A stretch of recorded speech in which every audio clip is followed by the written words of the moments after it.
पुण्यतिथी आहे की एखादी पावती फाडा, हा विषय या संस्थांमध्ये नाही आणि या तुटपुंज्या निधीतूनच आम्हाला एवढा हा खर्च चालवावा लागतो। मी आपला जास्त वेळ घेणार नाही। मी पुनश्च आपल्याला विनंती करतो की आपल्या गावचं वैभव असलेल्या श्री घंटीबाबा संस्थानला, तुमचंही गाव दिग्रसच आहे, माझंही गाव दिग्रस आहे, आपण दिग्रसकर मंडळी आहोत आणि आपल्या दिग्रसमध्ये आल्यानंतर घंटीबाबाच्या नावानं ओळखली जाणारी दिग्रसच्या घंटीबाबाच्या मंदिराचा परिसर हा सुंदर, स्वच्छ आणि नयनरम्य व्हावा अशी अपेक्षा मी इथं आपण सर्वांकडून व्यक्त करतो। आणि दुसरी महत्वाची गोष्ट मॅडम की दिग्रस नगरीचं ग्रामदैवत घंटीबाबा चंद्रपूर आणि तुमच्या नगरपालिकेच्या टॅक्स पावतीवर सुद्धा ग्रामदेवतेचा फोटो आहे।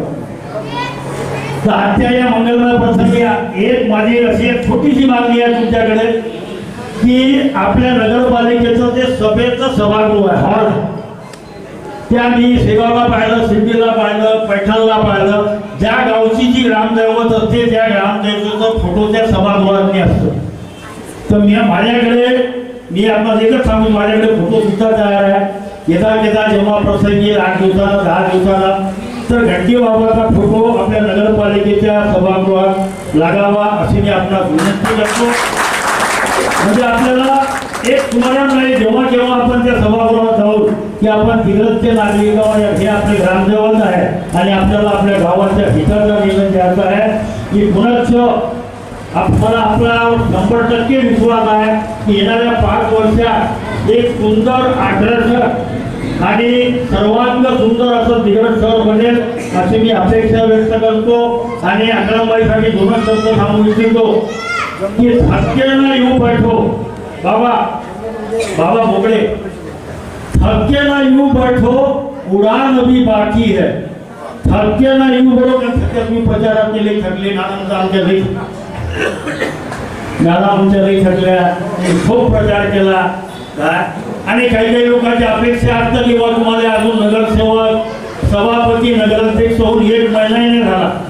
काल मी व्हॉट्सअपवर काही प्रतिक्रिया वाचत होतो की हे करा ते करा। अरे बाबा, धातूची कांडी थोडी आहे। अरे ते आता नवीन आले, त्याचे वर्षभर टाईम द्या आणि मग तुमच्या डिमांड ठेवा, हे करा ते करा।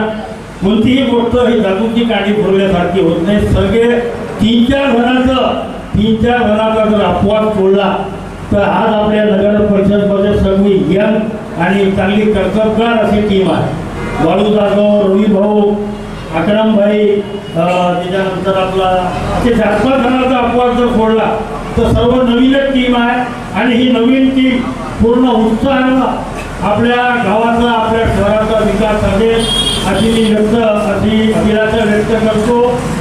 अगर भाई अपना वो 4 लाइन पूरी नहीं हुई होगी। थके ना यूं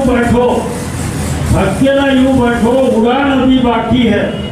थके ना यूं बैठो उड़ान अभी बाकी है। जमीन थक गई तो क्या, जमीन थकली तरी का, आसमान अभी बाकी है, आसमान अभी बाकी। धन्यवाद। जय हिंद, जय महाराष्ट्र, जय हिंद। डॉक्टर साहेब, पेटा म्हणजे एक उत्साहाचा एक घराचा आणि 2002 पासून मी त्यांच्या समेत काम करतो, त्यांच्या संस्थेत पण आहो।